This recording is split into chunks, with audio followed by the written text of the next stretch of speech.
on a brief fucking hiatus. Let me just tell you, my water bottle's over there. We're back. We're gonna miss it. We're gonna miss it. Ladies and gentlemen, what was it, 2 weeks? Manny Ruffin has officially cleared health and safety protocols. Was it COVID? We don't know. The boys are back in the fucking sack. What's up, everybody? It's the All Day Everyday Show. This feels weird, guys. I don't even know what to say. With All Day AJ. Boys are back. And the man in red, Manny Ruffin. Oh my goodness, guys. As always, powered by the fellas over at Dimers. And boy, do we have another great show for you today. It has been a wild couple weeks. I know last week we didn't post. We didn't have anything going on. We had a Tea Party video go out. Birdman video went out. Birdman video went out. We didn't record anything. It feels good not to be in the fucking bed. I'll tell you that much. Yeah, that's right. And LA video from our vlog in LA a month ago is dropping probably, I think, Monday of next week or so. Sure. Make sure y'all be on the lookout for that. Make sure you hit that like button, comment, subscribe, hit that notification bell. Because you guys know how we do. I'm down with whatever the fuck sickness it was or not. Content still coming. So make sure you hit the notification bell. Make sure you get up with everything we're doing because we're still moving no matter what. And TikTok is hot. Is just hot and popping off right now. Yes, we get the most amount of followers on that app. Going live every day, getting a lot of views on there. Really just getting that recognition from people and getting those views that we've been waiting to see for a long time. And speaking of that stupid app that is so good for us, we have another guest on the show from TikTok. And this is just crazy. We've seen him, he started coming up on my For You page right around the time that Book It with Trent was. Two guys that I believe are who I started seeing in the betting community when it came to TikTok. And now we're here to talk with them. So without fucking further ado, guys, taking the points, JJ Gruden from TikTok. Oh my God, dude. I love this. I love this. I need to start telling my family here at home to start introducing me like that every time I walk through the door. That was amazing. I appreciate the love, fellas. That was great. Thank you for being here. And glad that you passed COVID-19 protocols. Still posting that content. I was in that dark tunnel, man. I'll tell you that shit. I was in the bed like a fucking. I was down bad. I'll just say that. It's no joke, man. Well, I'm glad that you're doing healthy. I'm glad that you're well. I'm glad that both of you all are well. I appreciate you guys having me on. Thank you. It's great to have you here. So I just want to kind of start things from how this first really went down. I mean, we had a live stream on TikTok, and you just popped in, and I was like, it says taking the points is here, and I had a couple people behind me, and they were like, dude, JJ's in the stream, and I was like, what? So then you just came in, started talking about your college basketball plays, and then we kind of did like a mini interview right there. There was the most amount of viewers that we've seen in the TikTok stream yet, and everyone seemed to love it. So then after we kind of set this up, and now we can kind of continue those conversations. So let's start right around when we ask all these guests that we have on that are in the gambling, sports wagering field, where is that origin story for you? And I know this is a reoccurring question for some people, but where does that start? How did you get into betting? Why? We'll get into the content and all that kind of stuff, but where's that origin story for you? Well, I was always a gambler, man. I always loved to gamble. Love to hear that. I know. My wife and my parents probably won't like to hear that. But ever since I was like 18 years old, man, I walked into a dorm one day. There was a senior sitting on the couch, and he knew that I was a Gruden or whatever. And he's like looking at me. He was like, you know that you could turn $5 into like 10,500 right now on a 19 parlay. I'm like, parlay, what is that? And he ended up getting me hooked on a Bovada, and that's where it all went downhill. That's where I started. So I'm in there now, and 10 years go by and whatever it is now. And I was actually, during COVID, TikTok ends up coming out. And what else are we doing? I mean, we're sitting inside, we're in front of our phones the whole time. And I looked at a possibility or a niche possibility of gambling TikTok. I saw this guy named Bobby Buckets end up making his own content, giving out plays here and there, guys making fun of him, trolling him the whole 9 yards. And I'm like, man, I could do this. This guy looks like he is in the back corner of the casino. No offense to him or anything, because he's the one who got me started on this thing. But he was like the perfect image of a degenerate sports betting gambler that you'd see at a casino all the time. Right. But I was like, I can do this. So I ended up making a couple videos. A couple of them early just started blowing up because there's so many guys out there that love sports betting. I mean, even if they're not betting on sports, it's crazy because they love living vicariously through you. I think half of my viewers who are watching my videos, I don't think that they bet at all. I just think they enjoy like watching me lose. It's so sick. It's so true. It is what it is. It is what it is. I think one of the most interesting things I found about you, the first question I have to ask is, there's definitely mad people watching this that are thinking the same thing. Like, just because you're a Gruden, right? It seems like you completely specialized in college basketball, but first inclination in my mind, like, oh, this fucker might as well. He might be as sharp in NFL just because of your name. So, like, how did college basketball kind of become your thing, and why hasn't it been other sports? You know, I mean, I love NFL. I love college football. I love it all, dude. I bet everything under the sun, man. If I could bet. I mean, I bet freaking when we were in COVID, dude. I bet Korean baseball would stay up. He's one of us. No. He's one of us. Wait, he's one of us. And your tweet last night about you were like, does anybody have any Chinese basketball? That's what you tweeted last night. I mean, you got. I love it. It's the greatest, man. Listen, gambling. One thing about gambling is for that 3 hours of time that game's on, we are all the same, no matter who the fuck you are. It's beautiful. I know, right? It's the greatest thing. I mean, you walk into any sports book, man. That's the best thing about it. Like, I love going into a sports book and watching the game, especially like during March Madness. I'm going to Atlantic City, and just to hear like the oohs and the ahs during like certain times, it's freaking hilarious, man. Like if a made basket, like at the end of the half, but some people are cheering. It's just like the environment. Everyone's great. Everyone wants to win. You can't really hate on anybody on the other way.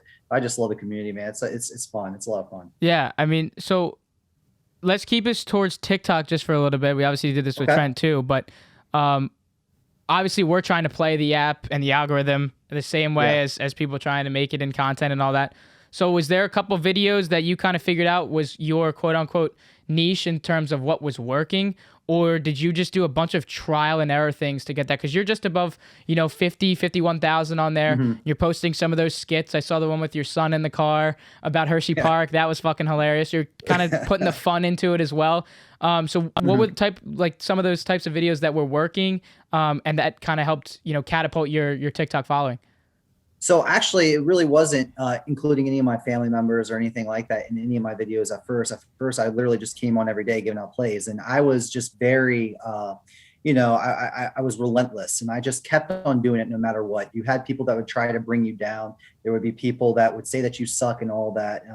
But I just kept on posting, and I got respect factor. I mean, I left my videos up when they were losing. I always also, you see a bunch of these handicappers, not just on TikTok, but Twitter, Instagram, that try to sell picks. I always was there for the people, just trying to give people as much information as they can. And I felt like I gained a sort of trust from the betting community. And that's why I feel like I started getting a lot of followers. And once I got 1,000 followers, all those followers kept on like looking at my videos, which pumped me up on the algorithm even more. It just kind of built me up into where I am today. Of course, I had to get a couple of, full cards right when I gave out like 4 picks and all of them got right. I would see like a burst of like 500 followers here and there. It's nuts. But I just think that coming in and posting content daily and just making sure that I was always there and engaging with everybody who commented, I think that really helped me get to where my account is today. So did you start that? I'm sorry, bro. Did you start that on like your platform and everything on Twitter? Because I know you're just shy of 10,000 on Twitter. Did it start there and then you transitioned to TikTok? You got some of the following there and that built up Twitter, or was it like kind of a little bit of both?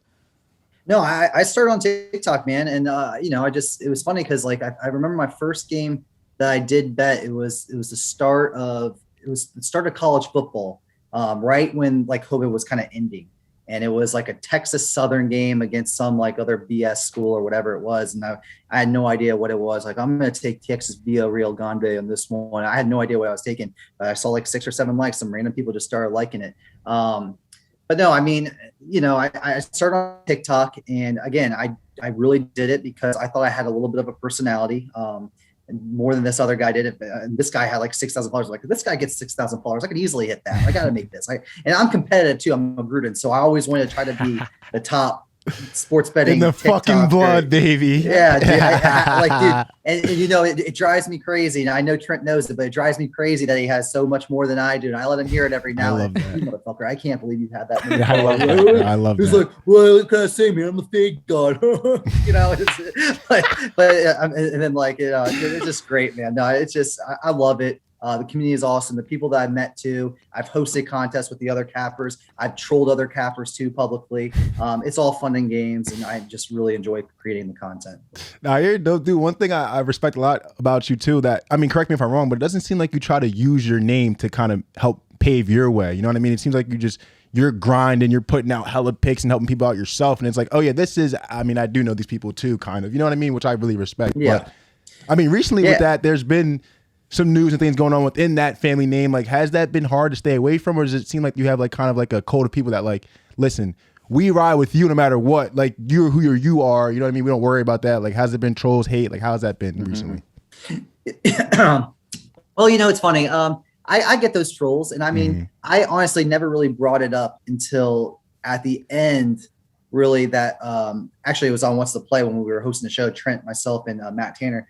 That's when I brought it out that I am a Gruden or whatever. That's when I kind of like 2 weeks before I had my dad on the show, which was an awesome interview. You guys got to watch it. Yeah, he told me about that. I saw that. It is so candid. It is great. I'm surprised it didn't get as many views as it did because, like, from what he was saying, I mean, it was the realest conversation you're going to get out of an NFL head coach. But I mean, that's really when I kind of took off because I didn't know really the legalities or what was going on. If I said I was a Gruden, I've been out sports picks and all that. But later I did come out to find out that it doesn't really matter. So I kind of said it, but I didn't like saying it either because it was just kind of like something that I wanted to do on a personal level. Right. And just for you. Make a name Respect for myself. Yeah.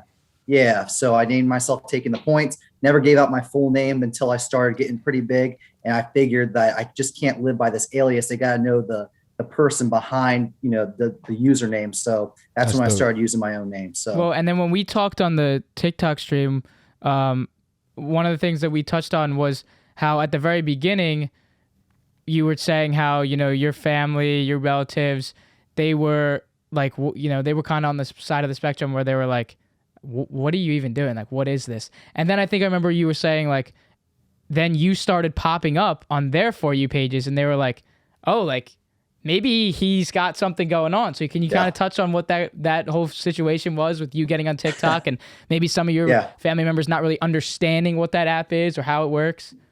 Yeah, so I'll tell you a funny story. So actually, I started getting a little bit bigger or whatever. My dad, when he was starting not to coach, he started getting in more social media. I'm going to try to help him create a Twitter or whatever. But, he ended up being TikTok after he got kind of fired from the Jaguars. But, it was like during the March Madness time or whatever. And he didn't know to the extent he knew I was kind of creating TikToks, but he didn't know how big the app was at the time and how many people actually logged on and how many views I was actually getting.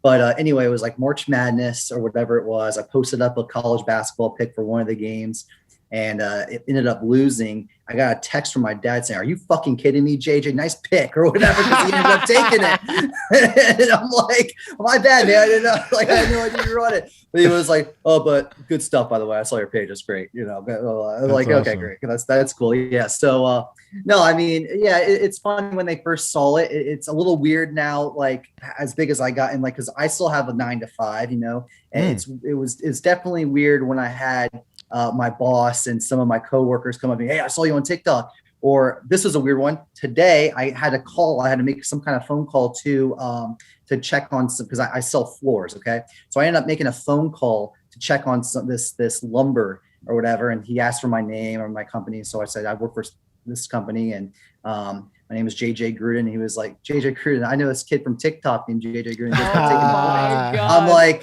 "That's me, man." He's like, "No shit." I'm like, "Yeah." I'm like, "TTP." He was like, "Oh my God, dude, nice plays the other day. I took your Virginia Tech parlay last night. It was early today." I'm like, "That's dope. Congrats, man. I'm glad to hear it." And he was like, I was just like, "Well, don't hunt me down because you know where I work now. I don't want you to get mad at me if I give a pick wrong or whatever." But no, it's cool, man. It's cool seeing like myself blow up and actually people like taking notice, and I love it. So like you don't get like uncomfortable at all when that like I wouldn't like your work world and the world outside of work, it mixes. Like you feel like is it like uncomfortable or you kind of welcome that? Like how is that getting used to it? I don't know how else to describe it besides that. Yeah, honestly. I mean it was weird, dude. Like, I mean, it was freaking weird. When my like, I wanted to keep it on the down low from work, but that's what I would assume. That's what I was kind of trying to ask. You know what I mean? Yeah, I mean, because when you think about gambling, man, it's not one of the most things you want to be proud of. I mean, but like, really, it's starting to become a norm. It's like pot becoming legal now everywhere. Right. Gambling is becoming legal everywhere right now. So it's just like, it's one of those things that people are going to have to start getting used to. And the cool thing is I started it once DraftKings started becoming legal and everything. And that's when I thought that, yeah, now is the time to take advantage. This is a multi-billion-dollar industry. Mm-hmm. There's a bunch of old heads that come on here and they give out numbers and they say, "Oh, well, this team is 5-0 against spread, blah, blah, blah, blah, blah, blah, blah." And I mean, they're just not really entertaining. Anybody can really do it. You just got to have the personality to deliver. And I feel like that's what I bring. But I figured like, my boss would eventually see it, and when he saw it, it was actually brought back to my other coworkers. And it's funny because now he's trying to get me to create a TikTok for the company to try to explore it in a different content area. Yeah. So it is what it is. It's kind of cool. But see, that's cool because some people like when they have a job and they kind of reach out to other sectors and start doing their own thing, they kind of get paranoid because it's like, oh, I might lose my job if they find out I'm doing this. And it's kind of cool shit that they're like, no, all right, you can do this. All right, well, help us more. You might get raises and bonuses and shit. That's pretty cool. But so like, you're fully engrossed in the 9-to-5 lifestyle. Like, what's your schedule like? Because you fucking grind, dude. Like, I'm scrolling through your page. You release multiple pics every day. You're talking pics all the time on Twitter. So kind of walk us through like the Gruden schedule. Do you wake up early? Do you get your pics late? Do you do it at work? Like, what's kind of the thing without incriminating yourself too much? You know what I mean? So I do a lot of studying before like the night before, always before I go to bed, like my reading per se. Like some people read books. I look at the lines the next morning. And that sounds really degenerative of me, but that's what I do. I wake up and I see how the lines kind of move. And that's kind of how I make my bets. Now, sometimes when I know I'm going to have a busy day at work, I will pre-make my videos. So sometimes like when I do post out a video, some people come at me and say, oh, the line was this and that. I know that. I can't really say, oh, I made this video a while ago, whatever it is. I don't want to but that's how I have to do it sometimes, especially trying to live, how I have to live on a day-to-day basis. Engagement wise, it's not too hard. I mean, I get thousands of notifications a day. I try to select the ones I want and move from there. And, I definitely selected your guys because you guys are the best, man. I love stuff. Y'all's interviews are awesome with Trent. So it was great. So, I mean, it is what it is. I mean, it's definitely tough. I think it's a little hard on my family too. Cause I like to look at scores too, see where everything's at, making sure that I'm good. I wish I could do a little bit better on the home front. Not going to lie, spend time with the kids and everything. So sometimes I would make sure I have my phones off. I put it in a safe. I spend time with them for 45 minutes and then get back to it. So, I just try to make time as much as I can. But it is a grind, but I'm almost where I want to be and I'm excited to see what the future holds. 100%. That's awesome. I mean, do you feel like there's a way and there's a moment in time where something along the lines of maybe a partnership with a company, just off the top of my head, for example, like what Trent's doing or something along those lines where you're 9-to-5, that, what you're doing now is your full-time job, where that would be essentially terminated and you could do something along the lines of this full-time? Or is it still kind of trying to balance both, TikTok, gambling, sports wagering, and your full-time job? I mean, you guys see my videos, you guys see my tweets, you guys see how basically passionate I am about this. You guys are passionate about this show. If you could do it full time and everything, which I'm sure you guys want to do. And if you guys haven't, if I was, I'm not sure, you would definitely strive to do that. And that's what I definitely want to do. I mean, I would definitely love to wake up every day saying I'm passionate about something, going to work every day, knowing that that's why I have started building. I mean, you can consider it like a little business in a way where I started it, I'm growing it, I'm making connections, I'm reaching out to different cappers left and right to kind of blow up. I'm going on surgical streams, I'm going on podcast. I'm doing as much as I can to be involved and show my face and try to blow up. I mean, I don't want my employer to see this and just say, oh, he's going to leave if he blows up. Right. But no, I mean, ultimately, yeah, I think they would understand if there was an opportunity that rose that they could definitely say, especially, from the family that I come from, knowing that, I'm a sports guy, I think they would definitely understand. But for now, I'm happy where I'm at. I'm making good money. I like what I'm doing too at work though, too. But yeah, if there was a bigger opportunity, I would definitely go sniff that one out. 100%. Yeah. So we're getting close. So I got to ask you, because I'm a big college basketball guy. I know you're a big college basketball guy. We're getting close to March. And you don't got to give me your winner, but who's like a dark horse you're looking at? I seen you putting out some tweets about Marquette, how they've been a cash cow recently. And when I look at that Marquette team, that's a scary team when it comes to March time. Also, Shaka Smart has hair now. It's been fucking me up when I've been seeing that dude. That was crazy. When I saw that dude. He has fucking hair? What the hell? Where did this come from? It's like a fro, too. It's it is like, real hair. What's going on here? Yeah, I had no idea. And that's the exciting part about March. I mean, Marquette, they ended up losing. I mean, they were losing bad games, too. I mean, earlier in the season, they didn't look too good. They looked like, a team that was probably going to float on the bubble and possibly even miss the tournament, but they turned on some sort of jet where they beat Villanova, they beat all these Big East teams, Providence, and then they just lost to Providence by 2, but they're coming together. I mean, they won like 8 of the last 10, I believe. I mean, they're covering left and right. They're beating teams when they're the underdogs by 10 points. I mean, they're definitely an impressive team, and I honestly they're my kryptonite this year. Anytime I bet on them or against them, they either don't cover, but they still end up winning. I say it's the toughest team for me to handicap in college basketball is Marquette.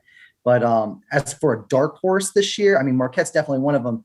I think another team you got to look out for. If they get hot, you got to be careful. I'm not sure. I was watching this Arkansas-Auburn game. I'm not sure how it ended, but Arkansas was winning. They are winning a lot of ball games too. They're athletic. They're long. They can score. And this is the same team from last year, and they could definitely make some noise. So I'm curious to see what they could do. And I love Arkansas. So you completely looking past Auburn? Where even though they're number one seed, we're like, I'm not going to look. You said dark horse. Look, I'm not going to. You know what I mean? That's Thanos. You know what I'm saying? You know what I'm saying? I'm not looking past Auburn. I'm not looking past Purdue. I'm not looking past even a team like Villanova, because I think Villanova can be good. They just had Colin Gillespie, who was hurt, and then some other guys, but they'll get it together too. Villanova's going to be a scary team, but then Gonzaga, you got Chet Holmgren. I mean, this dude is a 7 foot. Can't forget about them. He can. Good Lord. And they got Timmy, they got these other guys still. I mean, that they're going to be a ferocious team, and people are really just, I think, forgot about them, and they're going to be a big team. It is funny you said people forgot about Gonzaga, because I kind of did forget about Gonzaga myself, like after the Duke loss, because it got to a point, like even that, I feel like it now, like Purdue and Duke, when they're playing their best basketball, I don't think anyone can beat them. I don't give a fuck. Those two teams, when they're playing their best ball, I don't think anyone can beat them. But it's easy to forget about Gonzaga. They still got Nemhard, they still got Timmy. Like they definitely got some hoopers over there. So I definitely gonna keep my eye out for them for sure. Yeah. I mean, dude. I don't like Gonzaga in a sleeper spot. That's kind of how I feel about them. I don't like him in a sleeper spot. You know what I mean? Well, everyone thinks about it too, because they're always like the 1 or 2 seed. Right. Usually they're always the 1 seed, and like you're always like, oh well, I guess they can beat them. But you always get like short, like, because they're never really on TV. They're always the late game. They're always the 11 o'clock game. They're playing teams like Pacific, Santa Clara, Portland State, all these like no-name schools. But I mean, still at the same time, they're blowing these teams out by 20, 30 points. They're up at half by like 30. They put up 50 points at half, which is insane. I think they're averaging like 44 points per half this year, which is crazy. So I mean, like they're definitely respected, and like I have to say, like if I were to draw up a bracket right now, I'd probably take Gonzaga to win the whole thing, which makes total. Sense. Like I'm with that. Keep my off on the Zag. 100%. So I'm gonna just backtrack this a little bit, switching to a different sport here. And Manny and I spoke about this type of question the other day, and he was like, "All right, I'm not gonna tell you what that answer is. I just want you to ask it." Oh fuck, what's going on? And I don't like this. Yes, no. You'll hear it. So it was so a couple years ago. If you're your uncle's coaching, your father's coaching. If you're betting on the NFL. Was there any type of, and I'm only asking this. I know what question you're asking. Some people would want to ask this too. If a couple years ago your dad's in the league, your uncle's coaching, right? Was there, like, if you're gonna bet on the NFL, could you have gotten any type of backlash or from any book, or like, oh, you have quote unquote insider knowledge because your father's the coach and your uncle's the coach here, like. They're, the Raiders are playing the Chargers this week, this and that because your uncle's coaching here. Like, was there anything like that where it could be that could come back on you, or was that just like a throwaway in a way? I was always nervous. I was always nervous kind of like for that reason. I mean, just signing up for a book, I think I would be more nervous now, especially with it being legal everywhere. Having my name Gruden and trying to withdraw, especially with my dad and my uncle in the league, I think that would be difficult. But for the most part, I was using bookies, man, and they didn't give a shit about nothing. They just wanted you to bet, and that's that. I mean, my dad, my dad, spending time with him, I tell him some lines here and there when he wasn't coaching, and he would try to rattle off these games. He can't even do it. I mean, it's so hard. Vegas is so smart. Vegas is the smartest analyst that there is. I mean, I would love to know the person who's buying. I know it's like a model or whatever it is, but whoever created that model needs to go on First Take, needs to go on these shows because they really are the smartest analysts in the world. I mean, they could tell you who's going to win, how much they're going to win by, the total of the game, players, how many points one player is going to score. I can't tell you how many times they got off by a half a point. Like, it's crazy. Yeah, I mean, and it's funny how you bring that point up because I'll be sitting with my dad and some of the things he'll say, like at post game for whatever game it is, he'll be like, if it loses by a half point, and he'll make a comment that's like how the hell did Vegas know that was the line, like that was the spot on line for that? So I thought that was a good point there. And even if that was like I don't even know if you want to call it like a question that didn't really make sense or anything, but it was something that, like, because I feel like I could definitely see like for instance, argument can come if up. the Raiders, like if everything was how it was when you're both people were in the league, if the Raiders were playing the football team and you try to put a bet on it, I could see like fandom be like, nope, we're not taking that. Nope, I know who you are. Fuck that. Like, you know what I mean? Yeah. Nah, that was a good question. Bro. Yeah. Yeah, I wouldn't touch those games though. Even when I did have a great bookie, guy, I didn't want him thinking any, you know, I mean, I never touched those. And even my dad kind of told me like, cause he knew I was gambling and he didn't really like that I was, but he was just always like, don't bet on these games. Dude, you better not fucking bet on these games, like ball, because you know, and I respected that. So I never did. I would bet on all the other games, out of conference games or whatever it was. But, you know, I definitely respected what he said. Yeah, because I feel like in a way it can like create that argument of, you know, this, that, and the other. But all right, so let's head over to Book It with Trent. And you're all over the surgical streams. Talk to us about how that relationship became a thing, how it's continued. Did it start from TikTok? You started going, you know, making a lot of these appearances on the surgical streams. I saw the funniest clip of when you had the Mickey Mouse hat on the other day, and you're saying you couldn't hit a bet if you know you had a 10-foot pole to like a stripper or some shit like that. I couldn't see titties and ass if I walked into a strip club. That's how bad I was doing. So talk to us about that relationship on how that started with Trent, how you've been on these streams, and how everything's been going on that front. You know, again, I mean, it's crazy how the TikTok community kind of brought me to know these guys, even though I haven't met them in person. I feel like I know a lot of these guys kind of on a personal level. You know, I've been texting back and forth with Trent. We text here and there. I told him congratulations for getting the game day and all that. And I go on a stream. We had a show together. I mean, he's a good dude, man. And you know, he does great things for the betting community. I'm happy that he allows me to go on his surgical stream every day. I feel like at the same time, sports betting is definitely a form of entertainment. So I try to be as entertaining as I can. So if I have to pull out the Mickey Mouse hat, I pull out the Mickey Mouse hat because I didn't take my kids to Disney because I put the deposit down on a pick that lost, right? It was that fucking TikTok about Nickel State. He said, I bet the way. Yeah, Nickel State, man, they did. I ended up, there's Hershey Park's ticket. So, you know, I mean, you got to be entertaining with it. At the end of the day, sports betting is entertainment. Yeah, sure, there are people that say that they make this amount of money or whatever. They're professional gamblers. I get that. But, you know, Trent made it fun for everybody where they can get a community together to squad ride a pick and do all that. And I have a lot of respect for what he's currently doing. So hats off to him.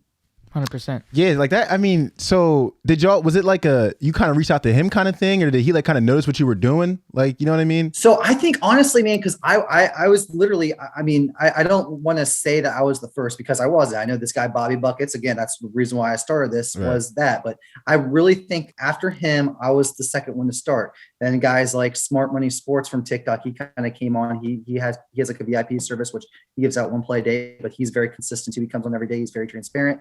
You got a couple other guys kind of melted in there. And then I saw this kid with freaking Jimmy Neutron hair, fat cheeks, wearing an oversized trench coat, walked up into a casino, put $100 in one of those snow globe roulette games and said, I'm going to get black and I'm going to go ahead. I'm going to double it on this McBrady special or whatever he was doing.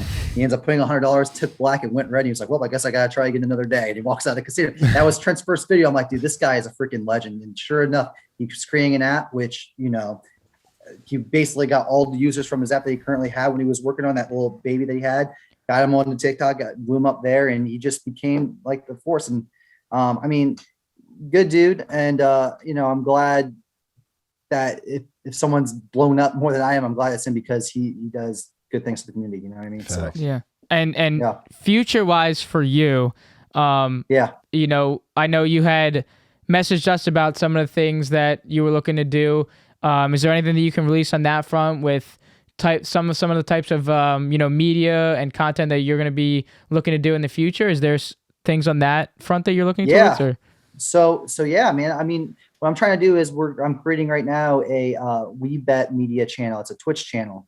And what I want to do is I want to, like, during the workday, especially Monday through Friday, it's basically now we have the internet, we have our phones, we have everything. It's like online TV where you can log on and you can watch sports betting content on a daily basis. So when I walk into the doors at 9 a.m., I can flip on Twitch, I can turn on a channel, and I'm knowing that I'm going to be getting some kind of sports betting content, whether it be someone teaching me how to gamble, proper bankroll managing, picks for the day, or just a surgical stream like Trent's doing. I mean, the opportunities are endless, and it's also a way to get guys like myself, people who are trying to make a name for themselves in the sports betting community, an opportunity to shine, and we want to provide them the resources to do so. So we have a production assistant, Peter, who's awesome, and he does clips, he does edits, and does all that. And we got guys behind us like Gino from Bet Openly and Matt Tanner, who are really helping to propel these guys to get on a face call, or like basically a show, and try to blow up. And really, it's basically them help us and we help them by giving them more exposure. We're blowing them up, advertising to our followers. They're doing the same thing with their following. And we're just trying to bring everybody together to this one channel, and hopefully we make it a big thing. So I'm looking forward to the future of WeBet Media. It sounds like fucking dope. Yeah, it sounds like there was like a little ESPN. Like you just know, like you taught ESPN, Exactly. you know something's gonna be up. It's kind of and you've had to. I mean, there's had to be a lot of like thought that's had to have gone into that, right? This wasn't like we just picked this up. We see that we can have this opportunity. Let's just go and put this together. Was there a time, maybe months ago, when you weren't even as big as you are now, that you were like, all right, I think I have this idea with some people that we can do this? Or was it just, we have the right people, let's kind of form this and run with it? Again, like I think a few months ago, I was in that, like I said, I'm very competitive, and I was trying to be number one. I trolled a bunch of different TikTokers too. I could tell you about those stories. You could probably go through those videos and find them. I mean, I literally tore up a couple people. I made one guy quit. I made a lot of people. I got another guy banned. I mean, I brought like a bunch of my followers I brought the pitchforks and fire sticks out and chased them out off the internet. But I figured that's not the way to kind of approach it. If anything, it should be everybody helping out each other. So I got with some of the big names. I'm looking around different content, even if it's just not even sports betting related. They can kind of tie it into like player props, fantasy, daily fantasy, things like that. And, I just thought it would be better now not to work against each other, because at the end of the day, it's us against the books. 100%. That's how I want it to become. Yep. And the more help that I can give someone, the better it off, because that's really why I created my page in the first place. It's funny because a lot of the gambling people we talk to, like they'll go through phases where like they might have something going on, disagreement, then they come to like a whole like what's the word? Revelation. It's not a revelation, but like a realization that an epiphany that like, no, actually it is all like us against the books. Like it doesn't really matter what that guy does. Mm-hmm.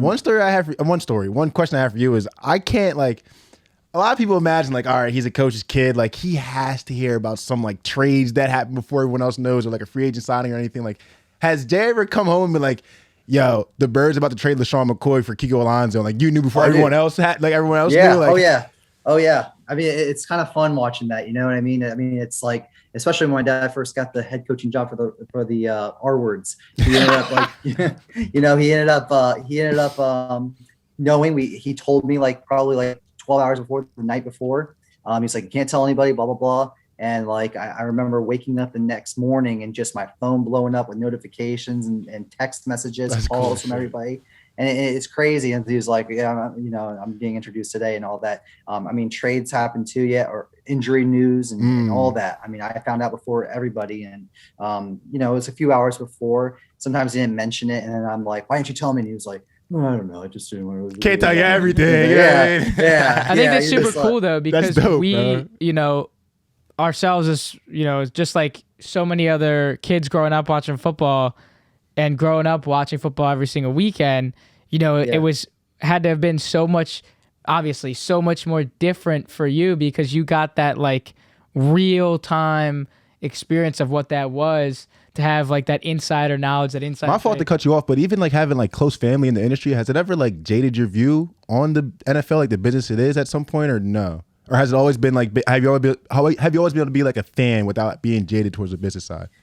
I mean, I've always kind of been a fan. I mean, my uncle, growing up, I don't have a favorite football team, I mean, I was always just a bandwagon of wherever my uncle and my dad was. So I never really had a fandom. So I never really saw what it's like, the outside looking in kind of a thing. Cause I always knew what it was like kind of growing up in the locker room. And that's crazy. The industry, like how you have to respect, you have to keep your my personal shit out of, what he's doing, because it could tarnish his reputation in the league and everything too. Totally. It's like, you know what I mean? So like, you've never been a fan, like I've been a fan, basically, almost. You know what I'm saying? Of a football team. That's crazy. He's a diehard Eagles fan. I'm a diehard Giants fan. So obviously that's a fun Sunday, 2 days a week. Yeah, there's some ugly weeks here in the studio. You know what I mean? Saying dumb shit about the fucking Giants. But so we have. Go ahead.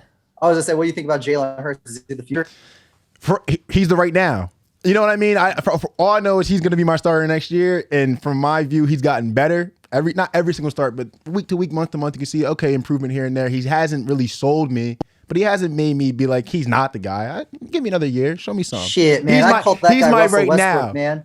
He's Russell Westbrook, except for in the football. Yeah, he's Russell Westbrook in the NFL, man. He's a stat pattern. He got all of his stats at the end of the game when he's getting blown out. All right. But okay. Jimmy Garoppolo was almost a Super Bowl quarterback.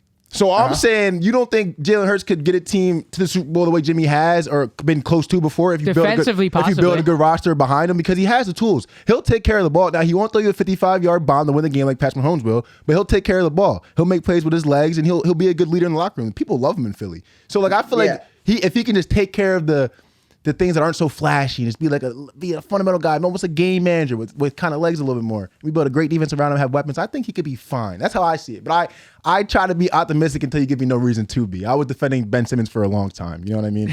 It's just so hard to say that, because I think Kyle Shanahan is one of the best play callers, offensive minds in the league. That's very true. Him, Andy Reid, maybe there's another one, but those are definitely my top 2 play callers in the NFL.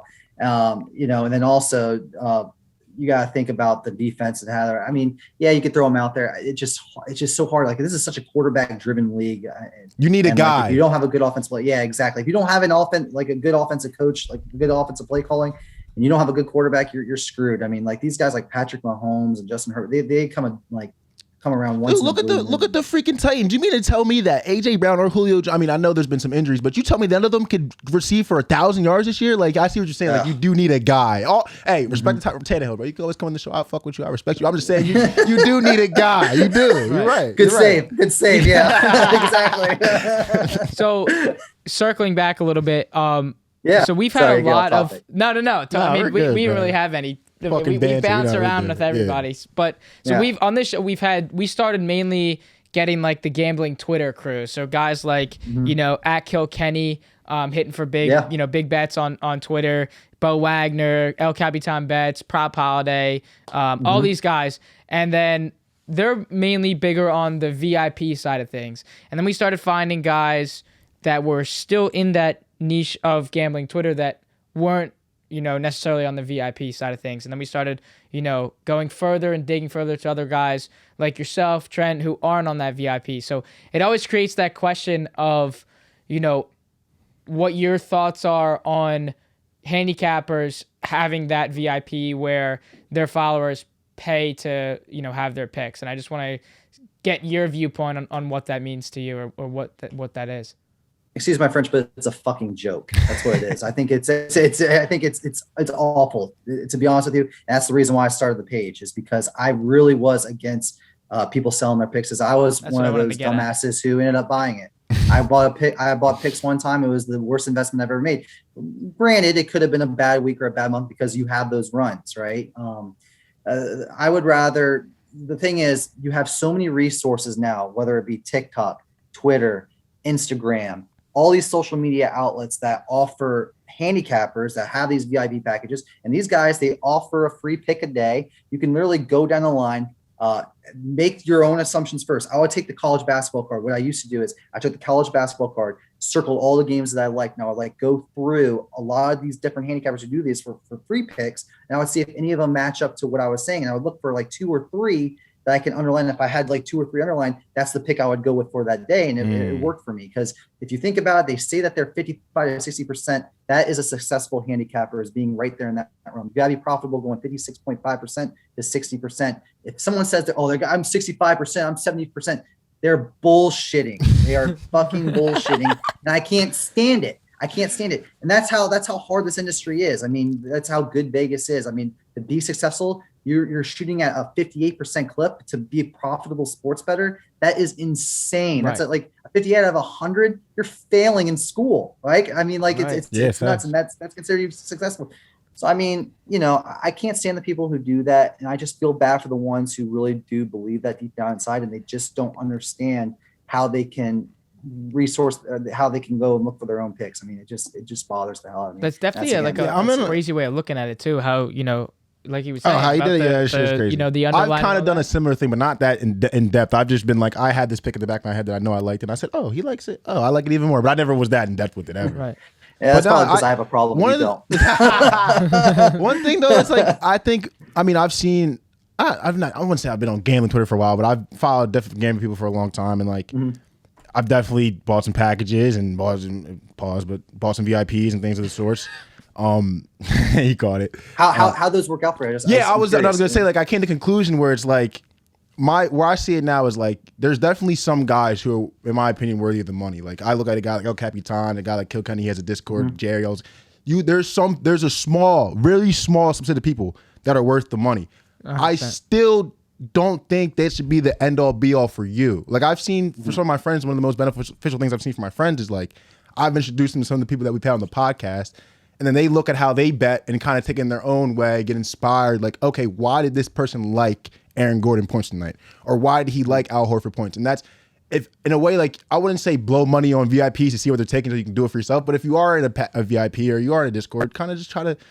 Not blindly tell, but like, okay, he took this guy triple-double. Like, why did he do that? And then find out, he like that. Okay, let me try to do it with this different pick. You know what I mean? That's kind of how I see it. I don't think some people who do it are bad and it's disgusting. I don't think everyone should have VIPs, but there are some people, in my opinion, that like it's respectable. You're good enough, but I don't think it should be the end-all be-all for every bettor. Well, like, so for example, like, you know, a guy like Kilkenny, he's big on the moonshots, right? So, you know, he finds those insane odds, and then he gets a major hit that pays out big. That's his kind of, right. I mean, he got a Braxton Berrios and New York Jets defensive touchdown for $100K, and then so that's kind of his thing. And then this guy El Capitan, he's big on the value plays, so he finds those plays that are, you know, it's a straight bet. Maybe it's Duncan Robinson for 5+ or whatever it may be. That those odds are plus 1,200, plus 1,800, and then that's a big straight that is an easy hit. So like, there's a way that we found these guys that have their own little niche in terms of why they have their own thing and why it works. But I definitely wanted to see that because I knew that, you know, at the beginning you were talking about how, you know, I started it for you know, putting out as much information as possible where people can all learn from me. And I never wanted to make it seem like, you know, I was going to be a paid. Appreciate that shit for sure. So yeah, it's totally cool to see that. Cause it's like you don't really. It's not shading nobody, but I mean, what do you really need other people's money for if you're not? You know what I'm saying? Like some people are in it just for let me throw out the information. Let's bounce ideas off each other. That's what I get from you. More of a like, hey, here's my ideas. You guys tell me your ideas. Let's just all get better together. I fuck with that. You know what I mean? All right, so let's go ahead. Sorry, my bad. No. It's just crazy too to see how many people kind of like hop on and now figure out the same ideologies. Because I look, my whole thing is when I cap a game, I look at how can Vegas lure you into taking a specific side. For an example, like say, you know, college basketball, some teams play twice a year or 2 times in a season. Oklahoma plays TCU, right? Oklahoma ends up winning the first game by 10 points at TCU or whatever it was. However, the next time they play, when TCU goes to Oklahoma, TCU is, for whatever reason, -2 on the road after Oklahoma just went to TCU and beat the brakes off of them. Mm-hmm. So you're telling me Vegas set that line at -2? The average bettor is going to go back. They're going to look at that old game and they're going to say, Oklahoma just won at TCU by 10 points. Surely they're going to win this one. You got to think again, because Vegas wants you to lure on that side of that bet and get you basically on the wrong side. And that's why I usually go and I'll probably take TCU in that situation. That was literally like Virginia last night with Duke. Virginia beat Duke outright last night, and everyone was probably, I mean, unless you were taking the -11, but I could definitely see that some other people like, I'll put them in a money line parlay. They'll 100% out of nowhere. Yes. And you see Virginia win, and it's like, what the fuck is that? Right. Yeah. Your heavy favorite money line parlay. I love those. You know? Right? I love this. That's what I do. But yeah, so I definitely want to wrap on this front. We obviously know that. So that's what I do. I do. I grabbed like last night. I did like Warriors. They're like -900. Then I did like Heat and then Suns. I mean, it was just the easiest money ever. Like it was only plus like 102, but you throw the house on it and then whatever. Throw the house on it. Let's call it a day. That's it. My only bet of the day was that. But all right, so the big game is on Sunday. We want to find some leans out of you of who we're leaning towards. Obviously, so TikTok's been giving me some shit because there's a couple of our viral clips that have been posted there, and it's a lot of me saying Joe Burrow's the best in his class, and the Bengals are this, the Bengals are that. Why aren't we rooting for the underdog? But now I'm sitting here and I'm saying I want to see the Rams win for the sole reason that I need to see Matthew Stafford. You know, Matt Stafford has to get a ring. He's got to hold the trophy. That's it. I mean, Joe Burrow will have his time. Why does he have to, though? Tell me why does he have to? For me, it's seeing him just his only. Just because he was in Detroit. I'm Detroit, surprised. and it was Calvin Johnson was it for him. That was his only thing he had. I'm almost a little more surprised that you're like more on Matt Stafford to get the trophy than Odell. I want to see Odell raise that fucker because all the shit he's been through. Right? And I'm a Giants fan. I want to see Odell do it too, but. I just need to see after that. I'm catching big vibes that he's the Bengals guy. I'm catching big Bengals vibes. No, I need to see it's funny. Stafford win. It's funny because actually I ended up putting money before the playoffs started on the Rams to win the Super Bowl. So I had a $100 wager to win $1,000 on the Rams. And but now I really want Joe Burrow to win after watching what just happened in these last 3 weeks. I mean, the dude ended up being in Oakland, or the Las Vegas now. He ended up beating the #1 seed in Tennessee, and he beat freaking Patrick Mahomes in Kansas City. He's wearing glasses. He quoted freaking Lil Baby in his Instagram photo saying, Cartier glasses, I can't even Pikachu, with a defender falling on his ass. How could you not like this guy? This guy's a fucking badass. I love Joe Burrow. I love what Cincinnati is doing. But I'll tell you this, Matt Stafford's arm looks weak. That throw that he had deep down where Jaquiz Tart ended up dropping that interception, that was bad. Offensively, I think the Rams will have some things to get going on offense. I'm just not sure. Bengals defense, they are underrated. Facts. That Bengals defense is under freaking rated. They held Tennessee under 20 points. They held the Kansas City Chiefs to 0 or 3 points in the second half last week. They held the Raiders under 20 points. Their defense is good. I think it's going to come down to if Joe Burrow can score against the Los Angeles Rams, because now you got Von Miller coming at you. You got Aaron Donald coming at you. You got Jalen Ramsey shutting down one side of the field. I don't know really how he's going to do in that situation, because if you look at the defenses that he's played against so far, they weren't really that great. I can't really say good things about Tennessee. Can't say good things about Kansas City. Can't say good things about Las Vegas. So with that being said, I like the under in this game. I really, really like the under 48.5. I think if the Bengals want to win, they're going to have to put up 20 or more points. And then with like 24 points or whatever, the Rams are going to have less than that. So exactly what I said. But I like the under in that spot. It's going to be a great game. I mean, I'm going to leave what I have on. I think at the end of the day, gun to my head, if I had to make a decision, I'd probably take the Rams just because that defense is for real. And I just think the Rams gave up too much this season for Stafford, for Von Miller, going after OBJ, making the moves that they've made the last couple of years to come up short, especially with it being in LA. Back-to-back Super Bowl home winners. That's so cool. LA. That's so cool. So, even though now the weirdest thing with that too, that you bring that up, is even though the Rams are the home team, since it does switch every year on who's the home team, the Bengals are actually a home team this year, but the Rams do get to keep their locker room, because I think if they really wanted to fuck them and say you're going to go be in the Chargers locker room and the Bengals, that would be a big fuck. That's when I would be mad. Now the other thing too is with the Rams defensive front. I mean, we look at what the Titans did. Burrow did still throw for 350 and he won the game. No touchdowns, but he was sacked 9 times. That's exactly where I'm torn. Now you have a guy like Aaron Donald that was gripping Tom Brady with one hand by the shoulder pad and throwing him to the turf.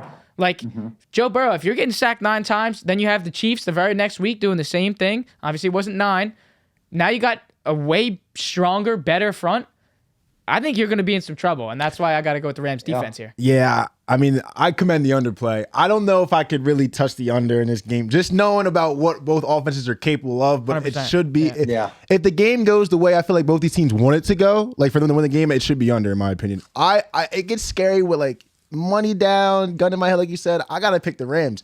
I got burned this spot with the Bengals when I picked the Titans because it's like a no-brainer. Oh, my God, their O-line sucks. They have a good defense. They're going to be able to get to Joe Burrow. But like you said, Joe Burrow can still get sacked 9 times and throw for 350 and find Jamar Chase on 3 receptions, and he'll still get 100 yards somehow. Right. For some reason, I'm going to have to fade him for the 4th time. I think I had the Raiders in the first round. I'm going to have to fade him again. I'm going to go with the Rams. I think there's just something about that defense. There's something spewing on. I'm kind of a McVay hater, but like, he literally needs to get this ring because everything we have done over these past couple of years has been for naught if we don't get this one, and it's a perfect opportunity. So, betting purposes, I'm going to go with the Rams. But low-key, I wouldn't be mad to see Joe Burrow. I wouldn't be mad. Jamar Chase and Talon. Because here's the end of the day. Like, Joe Burrow will have his time. This is not gonna be the last time we see it. You confidently say that, but that AFC is a gauntlet. Like you got Josh Allen, Pat Mahomes, Joe Burrow now, Justin Herbert, Lamar Jackson. Like you don't want to be in the AFC, in my opinion. But keep going, my fault. Yeah, no, you're totally right. But I just think that this will not be the last time that we see Joe Burrow here. And that's why I feel confident by saying, even though I said Bengals this, Joe Burrow that, I can say let's root for Matt Stafford, let's root for the Rams, and then eventually we will see Joe Burrow. You see it as you see this as Matt Stafford's last hurrah and Joe Burrow's first welcoming into the 100%. I do. Yo, here's something crazy for you guys. Who is the old? You guys know who the oldest quarterback in the AFC is? No. Oldest quarterback in the AFC? No. Oldest quarterback in the AFC. Just take a little. Just think about it real quick. Just think about all the teams real quick. This is mind blowing. It can't be Ben because he's retired, isn't it? He's not Ben anymore. Yeah, let's take Ben out of the picture. No more Ben. So after Ben retired, who's the oldest? Dude, I feel like I'm gonna be like I didn't know this. I'll tell you guys. Derek Carr is the oldest quarterback. I was gonna say Tannehill. Yeah, Tannehill. I think Tannehill is like the second oldest or third oldest. Yeah, but it's insane if you go down the list. It's insane. Patrick Mahomes, Justin Herbert. Yeah, it is crazy, man. They got the future of quarterbacks. The AFC does, and it's insane. Damn. How old's Derek Carr? Is he even 30? Derek Carr's not that old. I think he's like 30, 31. Yeah, I think he just turned 30. That's why I was thinking Tannehill. God damn. Yeah, Tannehill's like 29. 30, he's not old 29. either. That's crazy. Yeah, but then everyone else under him. I mean, you got Mac Jones. You got what's his face over in Zach Wilson. You got I mean, the AFC. Who else you got in there? You got Carson Wentz is still kind of young, which is crazy. Trevor Lawrence. I mean, you go down the list. Patrick Mahomes, Justin Herbert, Tua, Josh Allen. Yeah, Tua, Josh Allen. Yeah, all these guys are so young, man. Baker. Fuck. Oh yeah, that's right. Baker, even though he throws and runs like an old head, he is still young. Yeah, he's young. Yeah. So we're gonna be seeing some TikToks from you from Super Bowl stuff, and is any surgical streams from you for the Super Bowl, or anything like that? Oh yeah, man. I'm gonna have I'm working on having the Super Bowl show. I'm gonna try to get my pops on there too, so that'd be kind of cool. Oh, that's awesome. I'm looking forward to that. Love to shooting the shit with him, and he's gonna look at me crazy when I bring up what Gatorade color I'm gonna be betting on. And I think that's under in the national anthem. Under in the national anthem. Yes. Oh, you saw that? You saw that video? Yeah, I saw that video. Under the national anthem. Will they call her Quickie Mickey? Yeah. Under. That's what they said. I love it. I wouldn't want to be known by that. I just would not want to be known by that. It was a minute 35. It just went up to 138. Oh my god! And she sings fast. She averages 128. That she does. And it's 138 now. So it's a whole 10 seconds before. We're going with the under. And at last 9 out of 10 Super Bowls, I saw this TikTok today. I'm sorry, I don't remember the name, but good. Last 9 out of 10 Super Bowls, it was over. All right. So everyone's saying over, but they don't know Quickie Mickey. You know what? As embarrassing as it is, and when I was a freshman in college, I was called Quickie Mickey as quick as I was. Unfortunately, but hey, I got Dude, you're the fucking best. We appreciate you so much. I hope this is not the last time that we're going to talk to you. I told you in the TikTok stream, we do these golf videos, so whenever the hell we can get down to you and shoot these videos with you, it's going to be anyone would ever call me that, I would just give them the good old still beat though. You know what I mean? Still beat though. That's funny as shit. Guys, look, I appreciate you guys having me on. This was a blast. And if you guys want to come down to Atlantic City and watch the March Madness, our boys are going to be down there. We're going to be having a good time. We'd love to have you guys around there. You could almost book us. You could almost book us for that. We will totally be in touch. And definitely keep us in touch with, everything that you're doing on the media front. I know we were in contact on the DM about that kind of stuff. So love to do what we can for that. Nice. So thank you so much for everything that you've done for us today. And we'll talk to you soon. Thank you, brother. I appreciate y'all. Yeah, man. Dude, this was insane. Thanks. So, guys, that was JJ Gruden. That was unbelievable. We're starting to really develop ourselves into the TikTok community. And what's so crazy is after seeing, more of JJ, after seeing more of Trent, now when you look at the TikTok For You page, I'm seeing more and more and more sports gambling, sports betting page that are just coming up on the feed. So, we went from gambling Twitter, now we're on to gambling TikTok, I guess you could say. But this is just so cool. If you guys want to follow us on our Twitter page, head over to @80ED Podcast.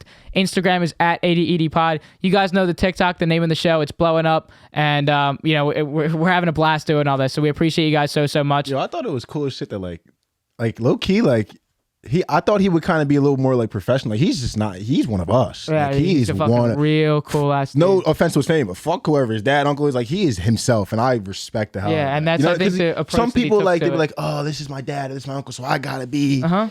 You know what I mean? He's that's none why of I that. like that. I respect the fuck out of that. He said that. I remember that was one of the first things he said in the stream. Is he was like, you know, I was doing this for me, not because I had the family name. So if people were saying this and that, I didn't release. That's what he said. I didn't release my name because I was doing this for me. And then, you know, I got the following. Maybe it was time for me to say that. That's So thorough. this was so cool, guys. We appreciate you guys. Apple Podcasts, if you guys feel like it. Hey, drop a 5-star. You know what I'm saying? Drop a 5-star. And a note. You know what I mean? You've been listening to the All Day Everyday Show with All Day AJ and the man in red, Manny Ruffin. It feels good to be back. God, it's been a blast. Super Bowl Sunday. Good luck, guys. We love you. See you soon, boys. Yes, sir.